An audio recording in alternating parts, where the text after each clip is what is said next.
मोक्षमार्गस्य नेतारं वेत्तारं कर्मभूभृतां ज्ञातारं विश्वतत्त्वानां वन्दे तद्गुणलहरे।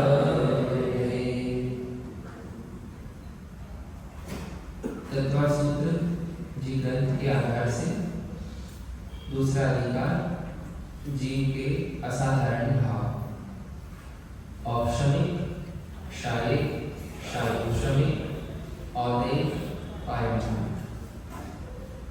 एक आज बहुत महत्वपूर्ण चर्चा लेते हैं, आप इसको बड़े ध्यानपूर्वक सुनिएगा। चर्चा करनी है जीव के भावों की, जीव के भावों की, जीव के स्वभाव की, जीव की पर्यायों की, और बता रहे हैं कर्म की अवस्थाओं के हिसाब से जीव की निर्मलता, नाम दिया औपशमिक भाव। जीव की ज्यादा निर्मलता, नाम दिया क्षायिक भाव। जीव की मध्यम निर्मलता, नाम दिया क्षायोपशमिक भाव। जीव की अशुद्धता, अपूर्णता, विपरीतता, नाम दिया औदिक भाव। तो ये चक्कर क्या है? क्या कर्म से औपशमिक भाव होता है? दर्शन मोही जब आपको ट्रैफिक चल रहा है, जब वो कहे कि ट्रैफिक रुक गया, अब आप निकल सकते हो, ऐसी दर्शन मोही का ट्रैफिक चल रहा है, और जब वो रुक जाएगा तब आप औपशमिक समय करोगे। माने हमारा जीव का निर्मल परिणमन कर्म के आधार पे डिपेंडेंट हो गया, निर्भर हो गया। तो अब समझिए, बहुत गंभीर बात कहने जा रहा हूं। सर्वज्ञ भगवान की दिव्य ध्वनि में 4 नियोग आए हैं। कर्णानियोग, ये जो सर्वज्ञ भगवान के दिव्य ध्वनि में आया है, वो वस्तु की स्वतंत्रता को खंडित करने के लिए नहीं आया। वस्तु की स्वतंत्रता को और दृढ़ सिद्ध करने के लिए कर्णानियोग आया है। आप मोक्षमार्ग प्रकाशक जी कर्णानियोग का व्याख्यान विधान पढ़िए, आपको ये बात बारंबार पढ़ने को मिलेगी। जो तत्व ज्ञान द्रव्यानियोग से होता है, वही तत्व ज्ञान दृढ़ और निर्मल कर्णानियोग से हो जाता है। अब हमारा और आपका दायित्व है, हमें ऐसे समझना है कि यहाँ तत्व ज्ञान को ही वापस दृढ़ किया गया है। आइए मैं आपको थोड़ा सा कुछ उदाहरणों से जीव और कर्म का क्या रिलेशन है, कैसे कर्म का उदय जीव के विकार में निमित्त बनता है। और इन टर्म्स को समझिए। एक बात मानिए, एक बात समझिए, वस्तु स्वरूप के लिए 4 नियोग हैं, 4 नियोग से वस्तु स्वरूप नहीं है। स्टेटमेंट्स फैक्ट को बताते हैं, फैक्ट से स्टेटमेंट्स नहीं, स्टेटमेंट से फैक्ट नहीं है।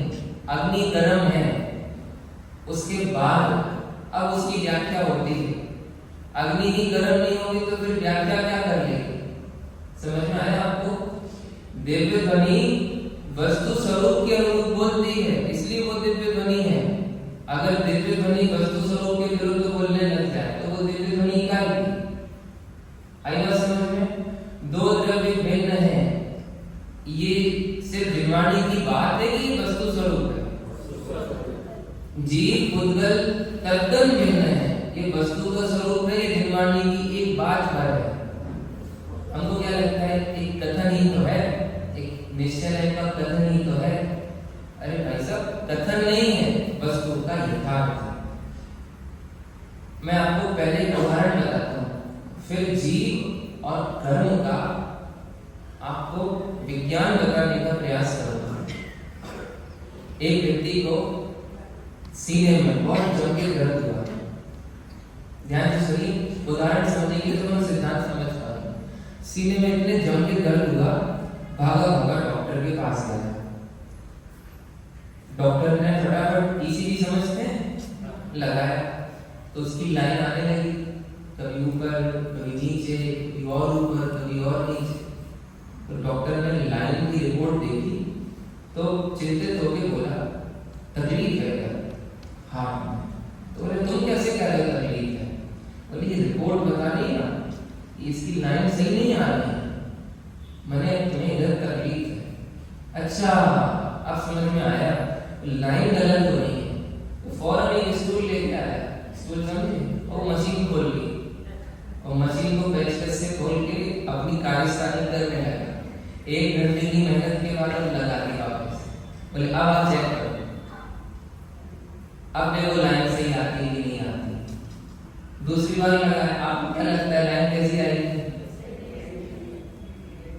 लाइन में उसकी हार्ट की जो डिफेक्ट हुआ है ना उसे किया है ना, मशीन ने उसे हार्ट अटैक दिया है। मशीन ने हार्ट अटैक दिया है या मशीन ने हार्ट अटैक ये बताया है? अब समझ में आया? इलाज किसका होगा, मशीन का या आदमी का? लेकिन बताने का काम मशीन ने किया है। अंतिम दूसरा उदाहरण, आप यहां से जा रहे थे, ग्रीन सिग्नल था, आप तैयारी थे निकलने को, इतने में येलो हुआ और फिर रेड हो गया, तो आपको किसने रोका? कितने लोग बोल रहे हैं सिग्नल ने रोका? सिग्नल ने क्या किया मुझे आप ये बताइए। सिग्नल ने 50% तो गाड़ी को प्रेरित किया होगा कि तुम रुक जाओ, 10% 1% तो गाड़ी को रोकने में कुछ किया होगा।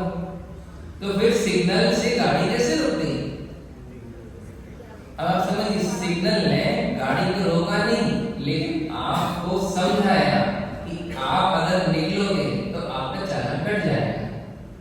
तो रेड सिग्नल गाड़ी रोकता नहीं है, ये बता रहा है कि अब गाड़ी नहीं जाएगी। समझ में आया आपको? वापस समझिए, दो द्रव्य तो हर अनियोग में भिन्न ही है, चाहे प्रथमानियोग हो वहां भी दो द्रव्य भिन्न, कर्णानियोग हो वहां भी दो द्रव्य भिन्न, चरणानियोग हो वहां भी दो द्रव्य भिन्न। क्यों जी? मिथ्या दृष्टि अग्नि में हाथ डाले तो मिथ्या दृष्टि के तो हाथ जलने चाहिए। क्यों? क्योंकि वो मिथ्या दृष्टि, जो सम्यक दृष्टि डाले तो चारित्र मोह बस लेश ना संयोग पैस और नाथ जजे हैं। तो सौदर मित्र की सम्यक दृष्टि को पूछता है तो अग्नि तो जलाने से रोक देगी।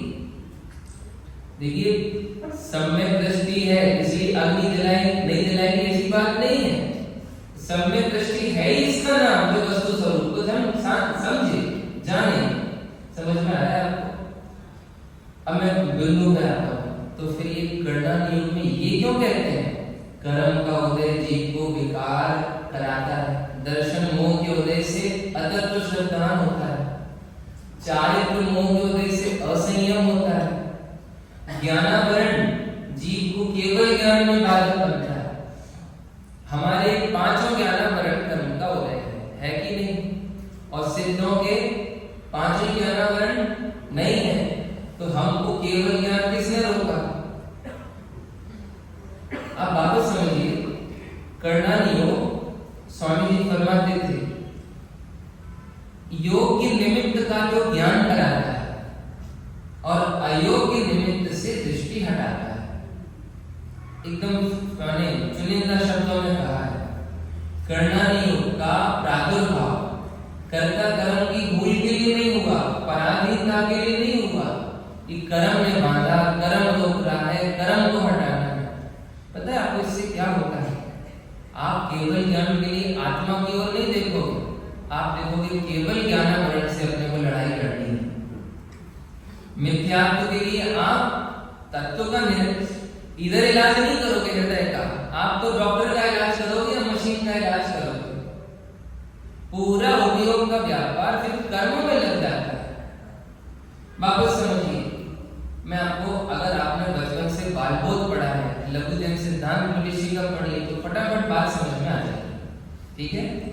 दुनिया में 6 द्रव्य होते हैं, नाम बताइए। ठीक है? पुद्गल द्रव्य, पुद्गल द्रव्य के गुण कौन कौन से होते हैं? स्पर्श रस गंध वर्ण। ठीक है? पुद्गल की पर्याय खट्टा मीठा, हल्का भारी, सफेद नीला काला सुबह, ये पर्याय होती है। ठीक है, कर्म जीव द्रव्य है कि पुद्गल द्रव्य है? बताइए, कर्म कौन सा द्रव्य है? पुद्गल द्रव्य। कर्म के गुण, पुद्गल के गुण पुद्गल तक रहेंगे कि जीव में आ जाएंगे? ठीक है, पुद्गल की पर्याय अभी आप पढ़ रहे थे ना तत्काल सूत्र में, न जगन्य गुणानाम द्व्यधिकादि गुणानाम सु स्पर्श स्निग्ध रुक्षत्वात् बंधा, अभी आप पढ़ रहे थे। बताइए, पुद्गल की पर्याय पुद्गल के स्व चतुष्टय में होगी या जीव के चतुष्टय में घुस जाएगी? वापस अब मैं आता हूं। 10 अवस्थाएं, बंध, सत्ता, उदय, उदीर्णा, उत्कर्षण, अपकर्षण, संक्रमण, नुकसान, निदत्ति, निकाचित, पुद्गल की पर्याय है कि जीव की पर्याय है? कर्म की पर्याय है कि जीव की पर्याय है? कर्म की पर्याय जीव में होगी कि कर्म में होगी? तो जीव में कर्म का उदय आएगा, जीव के प्रदेशों में आएगा। लोगों को लगता है सूरज को जैसे बादल रोक देता है, ऐसी केवल ज्ञानावरण जीव की केवल ज्ञान की ताकत को रोके बैठा है, एकदम वस्तु स्वरूप से विरुद्ध है। हमको क्या लगता है, हम संसारी हैं, मतलब सब उल्टा उल्टा है। वस्तु कभी उल्टी उल्टी नहीं होती, दो द्रव्य सदा स्वरूप बिल्कुल भिन्न रहते हैं। जैसे धर्म अधर्म आकाश काल एक दूसरे को हैरान नहीं करते, बिल्कुल उसी तरह जीव और पुद्गल एक दूसरे को हैरान नहीं करते। प्रश्न, फिर कर्णानियों का जो इतना बड़ा पहाड़, इतने सारे पुस्तक, इतने सारे ग्रंथ लिखे गए हैं, उनमें बार बार ये क्यों कहा जाता है कि जीव को दर्शन मोह के उदय से अतत्व श्रद्धान होता है? तो आपने सेंटेंस ही नहीं पढ़ा पूरा। दर्शन, चलो उदाहरण लेता हूं, सूरज उगता है तो कौन सा फूल खिलता है? कमल खिलता है, बराबर। सूरज उगता है तो कौन खिलता है? सूरज उगता है तो कौन खिलता है? बोलिए, कमल। सूरज किसको खिलाता है? सूरज के उदय से कमल खिलता है। देखो मैं दो बातें बोलता हूं, सूरज के उदय से कमल खिलता है, सूरज के उदय के समय कमल खिलता है। बोलो, दोनों में से बाकी कौन सा चाहिए? सूरज के उदय के समय कमल खिलता है। सूरज के उदय के समय मुर्गा बोलता है। रेड ट्रैफिक गाड़ियों को रोकता है, रेड सिग्नल या रेड सिग्नल के समय गाड़ियां रुक जाती हैं। समय समझ में आया? कर्म के उदय से विकार नहीं होता, कर्म के उदय के समय जीव की खुद की योग्यता से विकार होता है। कर्म करना नहीं है, इंडिकेटर है। क्या है कर्म? इसको बोलते हैं जिज्ञापन में ज्ञापक। शब्द क्या है? ज्ञापक।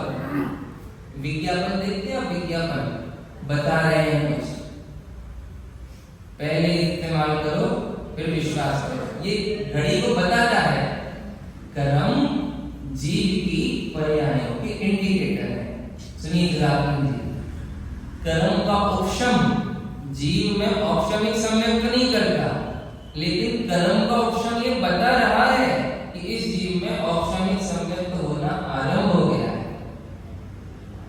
आई बात समझ में? कर्म का क्षय ये नहीं बता कि जीव ने क्षय किया तो क्षय संयुक्त हुआ। कर्म का क्षय ये बता रहा है कि अब जीव में क्षय संयुक्त होना शुरू हो गया है।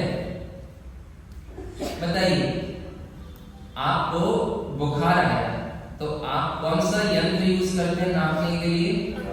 थर्मामीटर। थर्मामीटर इधर रखते हैं, इधर रखते हैं तो क्या मालूम पड़ जाता है? टेम्परेचर। तो आपका 104 डिग्री आया टेम्परेचर, तो बुखार उतारने का सबसे सरल रास्ता क्या है? इसको ऐसे कर लो आप तो बुखार उतर जाएगा ना। तो थर्मामीटर ने बुखार किया, थर्मामीटर ने बुखार पैदा किया, या थर्मामीटर से बुखार है ये समझ में आया? अब मैं बिल्कुल फटाफट बोलता हूँ, सुनिए। कर्म बंध जो अपने को हो गया है वो ये बता रहा है कि आपने पूर्व में विराधना की है। वर्तमान में जो नया कर्म बंध रहा है ये बता रहा है कि आप विराधना कर रहे हो, और कर्म का उदय ये बता रहा है कि जीव में अभी विकार की योग्यता है। वापस समझिए, 6 द्रव्य भिन्न है, ये अनादि अनंत पारमार्थिक सत्य है। ये मिथ्या दृष्टि में भी लागू पड़ेगा, सम्यक दृष्टि में भी, मुनियों में भी, अरिहंतों में भी, सिद्धों में भी, छद्मस्त में भी, सर्वज्ञ में भी। वस्तु का स्वरूप ज्ञान के भरोसे नहीं है। कोई सही माने तो रहेगा, गलत माने तो बदल जाएगा, ऐसा नहीं है। वापस आपको मालूम, हमारा धर्म अन्य धर्मों से अलग क्यों है? क्योंकि हमारी सारी चर्चाएं स्वतंत्रता का संतनाद करती हैं। स्वामी जी तब से बोलते आ रहे हैं, निगोद में भी जीव कर्म के भरोसे नहीं निकलता, अपनी योग्यता से निकलता है। इसका मतलब ये सारी हमने पढ़ाई गलत नहीं पढ़ी, बहुत ध्यान से सुनिए आप। हमने गलत पढ़ाई नहीं पढ़ी, पर हमने अधूरी पढ़ाई पढ़ी। कैसी पढ़ाई पढ़ी है? अधूरी पढ़ाई। आपने सुनी सुनाई बातों पर भरोसा किया है, समझ के नहीं किया। अगर आप आद्योपांत कर्णानियोग पढ़ते, गोमन साजी पढ़ते, तो शुरू में ही बोल दिया इनका बस निमित्त नैमित्तिक संबंध है, एकदम स्पष्ट कह दिया वहां शुरू की गाथाओं में। वापस जीव की पर्यायों में छेड़छाड़ करे ऐसी कर्मों में ताकत नहीं है। बिल्कुल देखो, आपको मालूम कर्माण वर्गणाएं जैसी आहार वर्गणाएं होती है ना, स्पर्श रस गंध वर्ण वाली भूतगल, वैसी ही कर्माण वर्गणाएं होती है। जैसा पूर्ण ग्रहण इन वर्गणाओं में होता है वैसी उनमें होता है। लेकिन जब जीव के विकार का इंडिकेट करना हो, बताना हो जीव में अभी कौन सी योग्यता है, तो सुनिए आप, केवल ज्ञानावरण कर्म का उदय जीव के केवल ज्ञान को रोक नहीं रहा, बल्कि ये बता रहा है कि अभी केवल ज्ञान प्रकट करने का ये जीव पुरुषार्थ नहीं कर रहा है। दर्शन मोह का उदय जीव को मिथ्या दृष्टि नहीं बनाता। मैं बता रहा हूं, औदिक भाव में उदय से औदिक भाव नहीं हुआ, जीव की योग्यता से औदिक भाव है, और कर्म का उदय बताता है। हम सभी कर्णानियोग का वस्तु स्वरूप के सापेक्ष समानांतर अगर स्वाध्याय करेंगे तो हमें सारी पराधीनता की तकलीफ मिट जाएगी। अब हम सिद्धों को ऐसे नहीं समझेंगे कि 8 कर्म मिटाए इसलिए सिद्ध हुए, 8 गुण प्रकट हुए और सहज ही कर्म अपने आप मिटते चले गए। और हमारे को 8 कर्म से विकार नहीं हो रहा, हमारे को विकार हो रहा है, ये 8 कर्म सूचित कर रहे हैं। वापस कर्म विकार के कर्ता नहीं है, सूचक है। ठीक है, हम सभी इन 5 भावों में भी वस्तु की स्वतंत्रता को समझेंगे तो ऐसा अद्भुत स्वरूप समझ में आएगा कि विकार करने में भी यदि स्वतंत्र है तो विकार मिटाने में भी स्वतंत्र है। सुना, अगर कोई पाप करके जेल जाने में भी स्वतंत्र है तो पाप दूर करके जेल से निकलने में भी स्वतंत्र है। विकार करना भी हमारी स्वाधीनता से होता है और विकार दूर करना भी हमारी स्वाधीनता से। हम इस वस्तु स्वरूप की स्वतंत्रता को समझें, इसी भावना से विराम लेते हैं। अभी यहाँ से आगे में पंडित जी साहब द्वारा हमें परलक्ष्य जो निष्तत्व भजो आत्मा निजनी शांति हुई, इसके आधार से स्वाध्याय का लाभ मिलेगा। सभी छात्र अपने अपने हाथों में आपके मोबाइल ले लें, एक बार ले ही